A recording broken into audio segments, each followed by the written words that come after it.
but you can be all in on the Bitcoin standard and borrow at lower rates, have your Bitcoin always saved, never rehypothecated back one by one, and never have to sell your Bitcoin either. If you can borrow against your Bitcoin, you can basically avoid paying the capital gains tax to sell your Bitcoin, and you can get cash. With this product, you can basically borrow indefinitely and just keep your loan going. We have some people who actually borrow against their Bitcoin on Lava to then just buy more Bitcoin. Everything we're building is to help people live on the Bitcoin standard.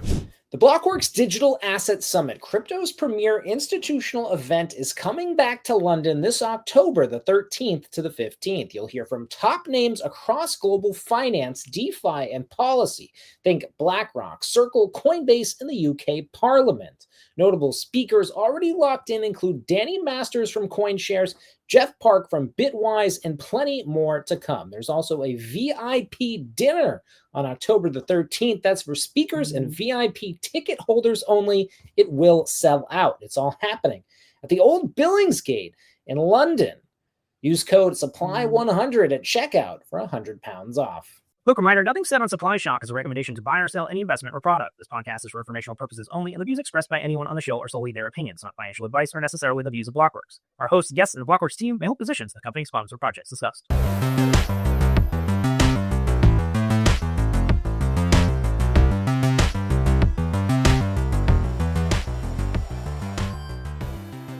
Hey everybody, Pete Rizzo, the Bitcoin historian on X, here to present another great edition of the Supply Shock podcast. We've got a special guest today, Shehzan Maredia, CEO, founder at Lava, just raised $17.5 million to help bring on-chain financial services over to Bitcoin, talking about lending, other financial products, and the financialization of Bitcoin, but with a twist that the company is attempting to return self-custody to the center of these products. Shehzan, welcome to the program.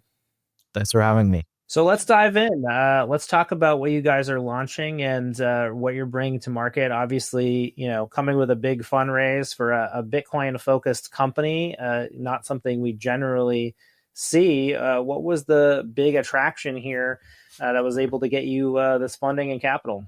Yeah, so I'll give a little bit of a background on Lava for the people that are listening that don't know about us yet. We raised a couple months ago from, Peter Thiel, Keither Boy, Founders Fund, and Coastal Ventures, and we raised an extension to that round that we just announced today. And basically, what Lava does is it offers Bitcoiners the ability to get cash against their Bitcoin, so they can make the purchases they need, make the investments they need, fund their life without having to sell away Bitcoin, right? So anyone who holds Bitcoin today really believes that's going to appreciate, right? Bitcoin is just starting, in my opinion, and almost every Bitcoin holder believes that. And if you can borrow against your Bitcoin, you can basically avoid paying the capital gains tax to sell your Bitcoin, and you can get cash at low interest rates. So if you get cash on Lava for 5 to 7% interest rate, if Bitcoin's appreciating at 50%, you're just capturing that ARB. You're effectively shorting fiat, and you're creating a supply shock, as per the podcast on Bitcoin, because that Bitcoin's not being to the open market to sell. Yeah. And basically, Lava is the safest, the easiest, the lowest cost. It's the only solution that's available worldwide, the first permissionless way to borrow against your Bitcoin. What it really means for Bitcoiners, though, it's that you can get low rates, no rehypothecation, it's all safe.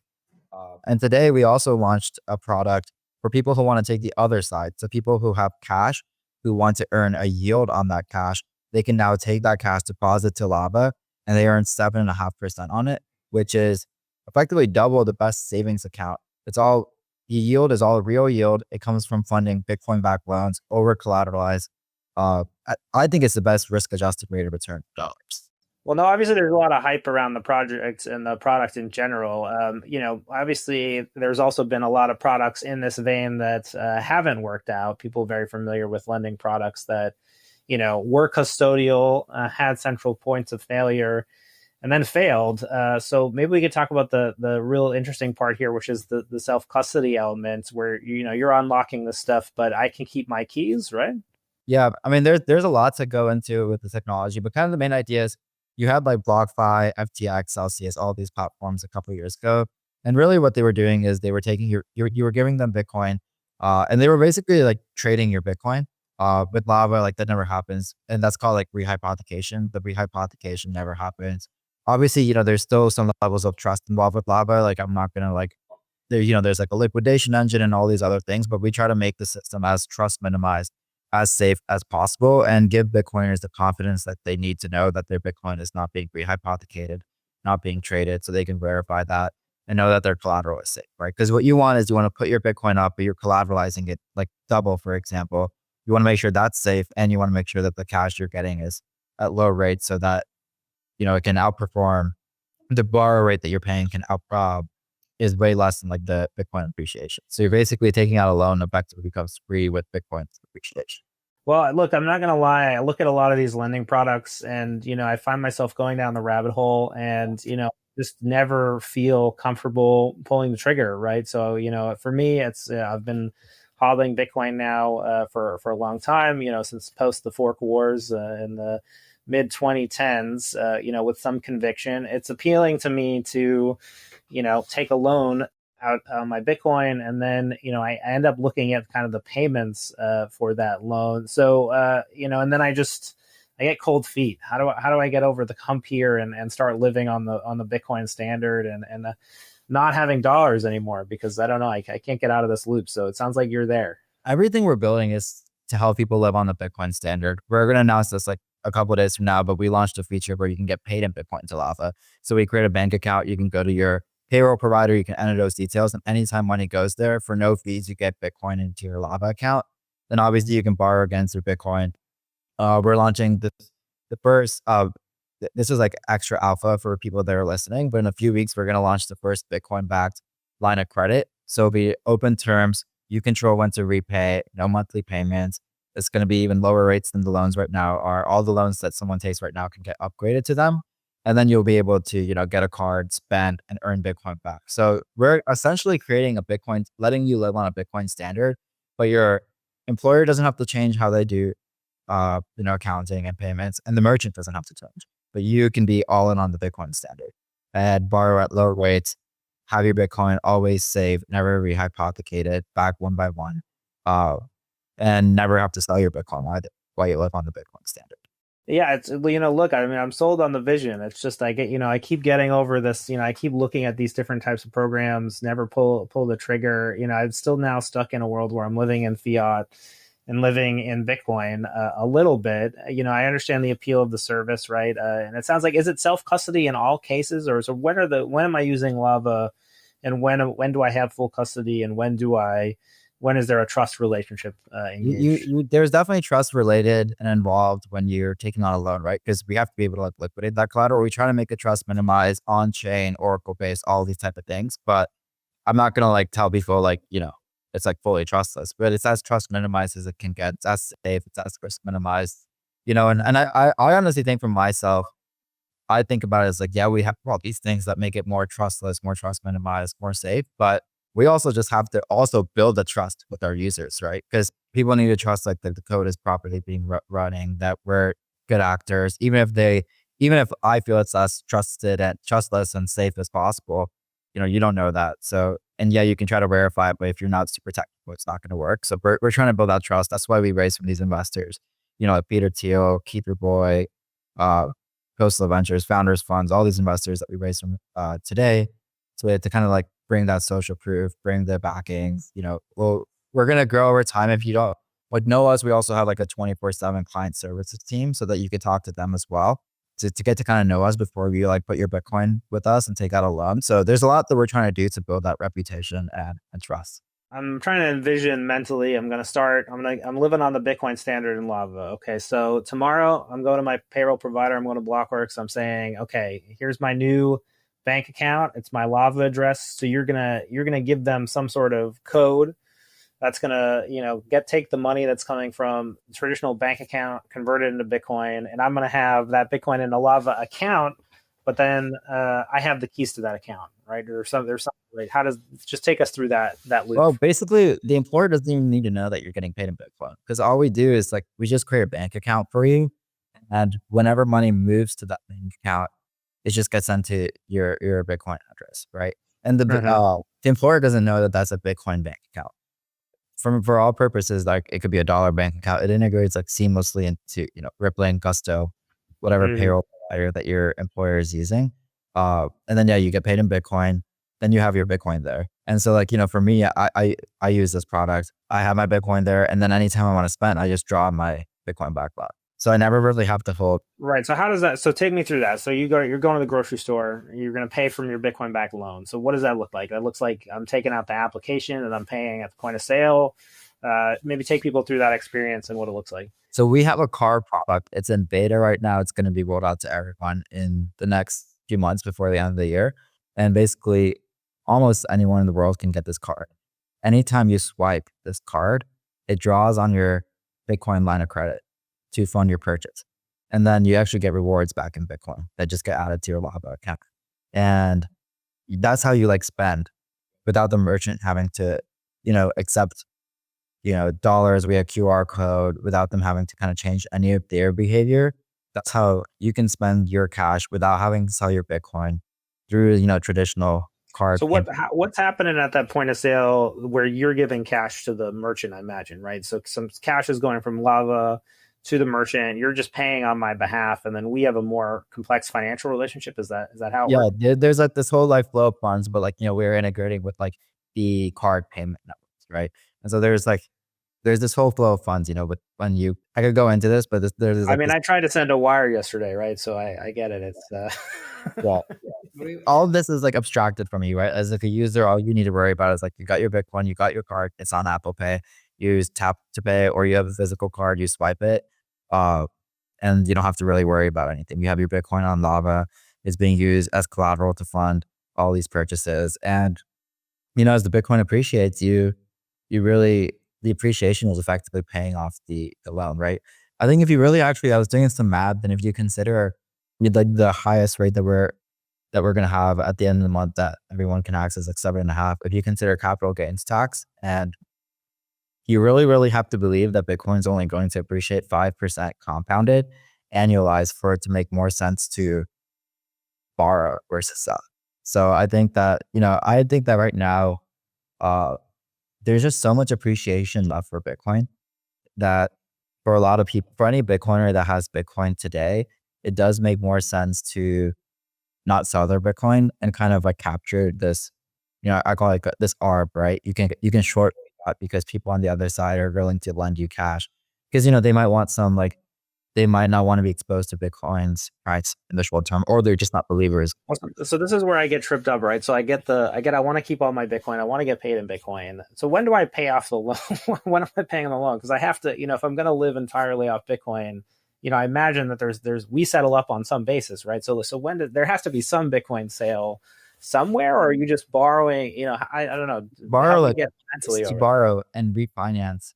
And, with this product, you can basically borrow for indefinitely and just keep your loan going. But if you ever want to repay your loan, you can control when to repay. Why don't I? So this doesn't click for me whenever I think about it. It's like, why don't I get the? Maybe it's just like a financial literacy thing. So it's like I'm keeping my money in Bitcoin, spending at the point of sale, but then I'm paying you back through just we're refinancing kind of the terms of the loan, but somebody's getting paid somewhere, right? Like I'm gonna have to sell Bitcoin at some point, no? The interest is like constantly accruing on your Bitcoin backlog, right? And so Okay. and then we have this like whole technology we've built to kind of manage the capital, and if needed, like, new capital comes in to acquire, like, to fund your loan on the other side, but all that's like abstracted away from you. You're just accruing interest on your Okay. loan, and you can control. There's really two ways you can, like, that loan can close. You can control when to I'm paying for my groceries with the loan appreciation. well, not the appreciation. You're just paying for your groceries with the Bitcoin backed loan. Does that make Okay. sense? And then you're paying for Yeah. it. You have this loan balance, and then you can choose when to repay that loan balance. The interest keeps accruing Because it on that sounds loan. like I can just spend dollars forever and never sell any Well, Bitcoin, which sounds spend as much money as, but there's two ways that can end. One is if you get liquidated. So if Bitcoin doesn't appreciate and if it depreciates, then it can get liquidated. Or if Bitcoin just continually appreciates, then obviously your loan balance is growing, but your collateral balance is also growing, right? So then right. if Because you're this is where I did a BlockFi loan, right? So I did one for a couple months, pretty small. And that was the thing, right? It's like every month I was, rebalancing. This was in 2021. So I took out the loan, I think at the top of the first big run up to 60K. So I lock up my loan, you know, I'm riding this down over the summer, going back down to 30. El Salvador is launching their Bitcoin program, but we're still going down. And so, every month I'm refinancing loan. I kept it for a couple months, but I ended up just, I feel like not really getting a ton of value out of it. Because I was like constantly, fussing with making sure that I was kind of within the boundaries of getting liquidated. So how's that product experience and what's different? Yeah, I mean, for Lava, what I always recommend is people have like a safe LTV. Like what really matters when you take out a Bitcoin back loan is if you don't want to get liquidated, what you want to do is make sure that you have enough collateral, right? For the liquidation price to be very, very low. And you can obviously always add more collateral if you want over time manually. We also have this feature called liquidation protection where if you just have extra Bitcoin on Lava, it can automatically add that Bitcoin as collateral if the LTV gets to a risky level to kind of bring your LTV down. So like one thing I do is I just keep extra Bitcoin on Lava. That's not actually already logged as collateral from my loan. And then, if the LTV ever got to a risky level, that extra Bitcoin can be auto added as collateral. So it keeps my LTV healthy. So, but then I also try to make sure that my LTV even before that is already pretty healthy, right? I take like a very conservative initial loan, but we have people, that they might take more aggressive initial loan because, they're willing to take that risk like that. We can kind of like advise on that risk management, but at the end of the day, that's up to the user, right? So I'm sort of like, so as I spend, I'm really just accumulating a loan balance, and that's kind of what I'm managing is this. So it's almost like I'm creating this debt asset. And so I'm not settling that, but eventually something, or we just refinance forever. Like you can do that with like a mortgage, for example. There's certain mortgages kind of, like a home equity line of credit. There's like certain providers you can draw on that line of credit basically for as long as you want, and then you can repay it down as you need, right? And if your home is keep appreciating, it kind of makes sense.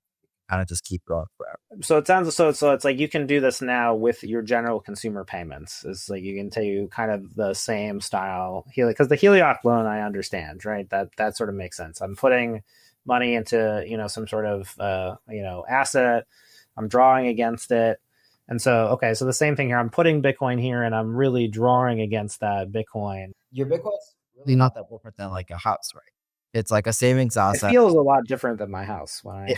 It feels a lot different. It's a way better savings asset. Your house has probably been appreciate, 5%. Bitcoin might appreciate 50%, right? But at the end of the day, like I think the way that people actually interact with their homes is actually going to be quite similar to the way people kind of interact with their Bitcoin. Because today, houses are like the main savings assets of Americans at the very least. Is it almost like a 0% interest credit card? Like, so I'm basically just spending this money, but then it's just there's a time.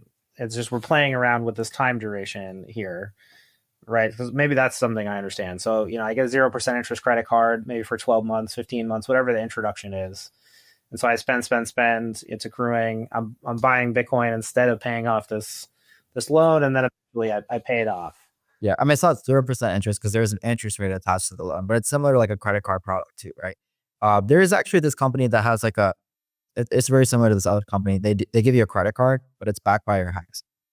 The rate can be a little bit lower, and you can kind of imagine this as a little bit similar. It's like a credit card, but it's backed by, you know, your Bitcoin. Obviously, you don't have to use the card. You can also just withdraw your loan balance to, your bank account if you don't want to use our card product. We also have a bunch of people, they borrow against their Bitcoin, they get that cash, they withdraw it in, stable coins and go take it to another platform. And then, they do whatever they want to do with it, right? We have some people who actually borrow against their Bitcoin on Lava to then just buy more Bitcoin as well. But we've actually had a lot of people that have borrowed against their Bitcoin to buy houses on Lava, which is very interesting. So one of the use cases is they borrow against their Bitcoin, and right now, you can actually get a pretty good discount on your home purchase by giving a cash offer because the seller wants confidence that they want the money now. So they value the time and they value the guarantee that you have that money, right? And, mortgages can fall through. They're large process. So we've actually had a bunch of users, uh, including one of like I don't want to share his name, but including someone you would know. He borrowed against his Bitcoin, used it to buy like $1 million house, and then he actually got like a discount on it because he gave a cash offer, and that he didn't have to deal with the mortgage process. He didn't have to deal with all this like he avoided having to deal with a bunch of paperwork. So we've had a bunch of people do that. We also partner with this one company called Bro. They do like assumable mortgages. So the thing with an assumable mortgage is you can basically there's a bunch of people that have like 2-3% mortgage rates right now. Uh, you can actually buy a house from them and assume that mortgage. But the thing is, those houses usually also have bigger down payments on them, right? So this is a kind of compelling product for Bitcoiners because they could use Lava to finance the down payment, and then they can still get the assumable mortgage. So the blended rate is way lower than any other mortgage that they could get. So I've actually been really, we weren't like when I built this, when I started Lava, I didn't even expect there to be a big use case for homes, but it just kind of naturally came to be. So we've actually had people using it in various forms, like you mentioned, the credit. What did you think the original use case was going to be? I thought it was going to be more like the credit card use case. That's because that's personally, I guess I'm not a like active home buyer, so I was building a lot of stuff. I wanted a way to live on the Bitcoin standard. So I wanted to like live safe around the Bitcoin standard. I didn't want to sell my Bitcoin.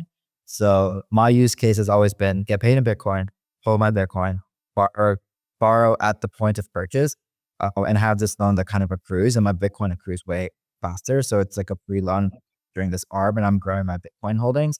So I mean that's obviously my use case, and I think we do have a lot of people doing it for that purpose. But we have people doing it for these other purposes. We had someone buy some really, really nice car, his dream car using Lava. So we've had a lot of those type of purposes as well. So where do you guys, I'm sure VCs are asking, where do you make money off of this whole shebang? So is it on the yield product where you're taking cash from people as well, or like where is the monetization part of it? We're not at that like level where we're thinking too much about like monetization. But with the yield product, what's kind of interesting is we pay 7.5% interest back to users, and basically banks, if you run the numbers on their savings accounts, right? I view this like very similar to a savings account because banks, they take your money, they lend it out. Actually, Lava only lends it out over collateralized. So whereas banks always loan out under collateralized. So I think this is much safer, and we're lending it over collateralized by Bitcoin, which is the most liquid asset in the world, the safest asset in the world. But banks take 99.7% of the earnings they get and just take it for themselves. We give that back to users. So my goal is really to build like the kind of Costco of Bitcoin finance, like have the cheapest rates to buy Bitcoin, uh, and the best rates on borrowing against your Bitcoin, the best rewards on a card, no fees, as much as we can do. And we're able to do that because we just build a team from ground up from day one that's extremely lean, extremely efficient, and extremely competent. So that our costs are low, and that we build this product that's very automated. The way that our whole system works, it's all like automated, right? So we kind of avoid like BlockFi was like 2,000 employees.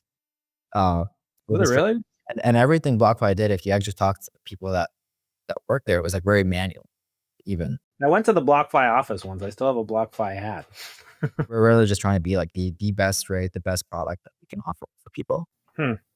Interesting. So how do you grow, and how are you thinking about growing these products? Because obviously it seems like, we're in the age of the great, Bitcoin credit card race, so sort of like every exchange and, existing kind of crypto financial services company now seems to have, a card product, lending product baked in. I guess if you were to, answer the question, what's the competitive edge that you have? Is it just, it's the custodianship, or is there some other thing that you think is the secret sauce? I mean, I think all the crypto companies, I just view them I don't view Lava as a crypto company. I think we're a fintech that's focused on Bitcoin. The reason I really started Lava was because every other financial platform to me today basically seems like a casino. I don't want to name the exact names, but I think there's crypto casinos. There's now like betting casinos, prediction market casinos that encourage you to trade stocks and options and all these other things. And I do truly believe that Bitcoin is the solution to this problem, where I think like what you have today is like people earn money and then they are just encouraged by every other platform. That's like a financial platform, but I just think it's a casino in disguise to just trade and speculate. And I think Bitcoin is really the solution to this as like the one savings that anyone in the world can kind of access and benefit from. I think it has so many implications. And Lava, like all these other companies, like you use their products, like it's mental overload. We're always encouraging you to speculate. Bitcoin's not even a top priority for them. For us, Bitcoin is the top priority. So I think that you're a Bitcoin only, Bitcoin first company. We want to encourage people. My real goal is like I want to build a platform that makes people that improves their financial outcomes, and what that means is people want to grow their savings. And then if you believe that Bitcoin is the definition of savings, we want to be the platform that helps people best protect Bitcoin. So no fee Bitcoin buys, holding Bitcoin securely, never having to sell your Bitcoin, earning rewards on your purchases in Bitcoin, all sorts of other things that we're doing. Are there just like, we're just really hyper focused on building the best product. So we don't do like any marketing, any paid marketing. I just want to build the best product. And I do believe that we have a 10x better product than anything else in the market. And I think that's going to get to 100x, 1000x better. And we're just going to be hyper focused on it. How do you guys think through key management? Because obviously, that's one of the biggest most complex areas of adoption, especially if this service is custodial. So, am I managing a set of private keys for my Lava account? I know there's a lot of people with different ideas on how custody should be done these days. Pass keys, different things like that. How are you guys approaching it and thinking through it? I think that like there's a lot to discuss with the way I kind of discuss this. Like, I think this question is about account safety. How do you make sure? And if you will break this problem down a little bit more, what you want is to always be able to get access to your account, but you don't want anyone as a bad actor to be able to get access to your account. Right? So we've built a bunch of technology to make this, as secure as possible. I'm not a big fan of like a bunch of things like hardware wallets or whatever, because I think there's a lot of risk. Yeah. Greg Maxwell has this really good post. You've probably seen it from like 10 years ago where he kind of discusses the risks of, the supply chain risks and all these other things. Then there's like a user experience burden there, but also like a security burden. We do a lot of things like with pass keys, passwordless email login, letting people set withdrawal limits, whitelisted addresses. We have like a whole set of technology that we've built that can help people like very safely store and manage their account. Even inheritance planning, we support all of those things so that people know that their Bitcoin is always safe and can be passed down. That they're, even if they lose access to something, we can help them like making sure and have a plan to be able to get access back to their account. If they forget if they lose their phone, like people can still access. So we have all this technology that we've built to make sure that your account can't be accessed by anyone. We can't like confiscate or steal your money, but also that, it's like free from, malware issues, supply chain issues, all sorts of things like that. Well, because right now I've got most of my Bitcoin in a multi-sig, right? So, it's pretty much locked away, multiple key management. Do you still advise that people who have this product, is this an addition to that? This is kind of sort of incorporating another structure, or does this, kind of become an all-in-one, or how are you thinking about appealing to, people who have Bitcoin and have been in the market for a while? I mean, I use Lava to store my Bitcoin, and my family uses it for Bitcoin. So my friends use it to store their Bitcoin. So it is supposed to be the all-in-one product. I personally don't advise people to have like the setup like you're probably saying that you do, but I think, no one's going to come to Lava just for storing Bitcoin. They come to Lava to, borrow against their Bitcoin, then they start buying Bitcoin on Lava, then they keep it there. I do truly believe we have the safest way to, store Bitcoin. We have all this tech we've built that makes it very simple and it's safer. Security is like very multidimensional. There's a lot to talk about, and especially software security. There's so much to think about with software security. There's all these risks. I could probably talk to someone about it for a week nonstop about all the things I've thought through about cybersecurity. Yeah, I've been in Bitcoin for more than a decade, so I've thought through everything. I've used everything. I've many thoughts. We have a technical team in Bitcoin that's been around for more than a decade. That's helped invent even some of the core cryptography behind Bitcoin and contributed to it. But I have all sorts of thoughts. I don't know if this podcast will cover it, but well, I was thinking more from an end user, right? Because right now it's, I've got, I prioritize my setup for security, but, in terms of what you're talking about, I don't have a lot of financial services flexibility within the current model. Exactly, yeah. And that's why what we built is what I want to see is a world where, uh, similar to how people kind of can easily access like their stocks, just like you have an account, you open a mobile app, a web app, you can buy stocks, hold it, borrow, and send. Like we're kind of built like that for Bitcoin, right? And people holding their stocks, these platforms have done a good job of being very secure. And like that's what we're also trying to do is like be very secure, with even better user experience what these platforms have. But at the same time, you're not a Coinbase. Yeah, exactly. So the usability without the custody risk, right? Yep, and I mean, I know a lot of people at Coinbase. I'm not going to, I don't want to like roast or talk too badly, but also we're just really focused on Bitcoin only. We don't really want to focus on listing other digital assets at the moment or ever really. Interesting. Well, cool. So where do you think the market for Bitcoin financial services is headed? Obviously, I mentioned the competition. Like, what kind of things do you see on the horizon? It feels weird right now because, a lot of the products, it's like we're excited about Bitcoin credit cards, which is, Bitcoin kind of going the other way. It's like, Bitcoin being a traditional financial service product. And we're not really seeing like net new things as much on Bitcoin, right? I guess what I mean to say is, we built the internet and now we have the telephone on the internet, right? It feels like that sort of stage. We've got radio on the internet now in Bitcoin. Like the focus is kind of bringing old technology over to Bitcoin. Like when does it flip in the other direction? When do you think we start seeing like new things? What do those net new things look like? Honestly, I think like this Bitcoin future it can be very simple. I don't actually. I'm not a big fan of financial engineering. I think it's not that, but I've seen financial engineering in crypto, and it's never really worked out.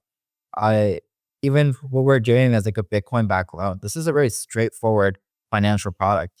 Over collateralized loans have been a thing for centuries, right? All we're just doing is bringing that to Bitcoin, in a safe, low cost, simple, reliable way. So I'm not a big fan of financial engineering. I don't think we need a lot of financial products. I think Bitcoin is an amazing financial product already. Like Bitcoin really like what we have in traditional finance is we have all those products that are basically created so people are forced to like speculate, right? They make money, they have cash, and then they're forced to speculate for long-term savings, right? And that's why we have all these like financial products. But Bitcoin, just simply buying Bitcoin and never selling it, you'll basically outfarm all these other speculative products. And so personally, I think what all people need is like, if you're making income, get paid in Bitcoin.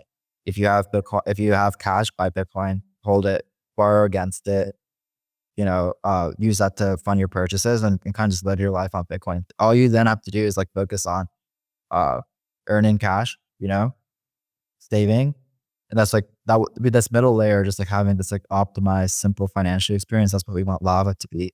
And then just like spending on things that bring you, enjoyment, spending on your family, your health, uh, anything else, like cool experiences. So I think, I want to see a world where people don't really think that much about managing their finances. I want to see a world where people are, kind of just like focus on providing value during their craft, making money from it. And then they're just focused on spending on whatever they need.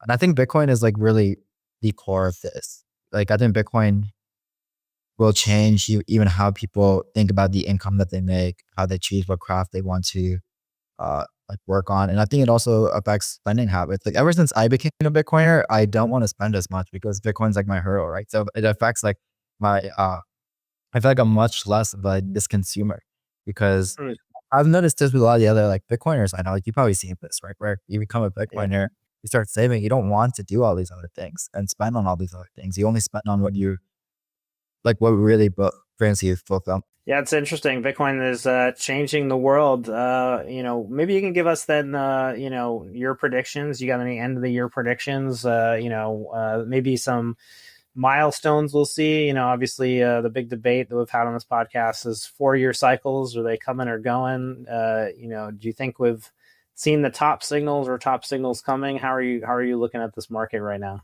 I mean, I think it's really, really hard to predict short-term price movement. I just like hold my Bitcoin and I stack, and I don't think about short-term prices. I do think like my prediction 10 years out, I feel a lot more confident in my prediction of 10 years out. I think 10 years out, Bitcoin is gold's around like 30 trillion market cap right now. I think, 10 years I out, think it's 22, right? Or is it maybe it went up because gold has been on such a tear? yeah.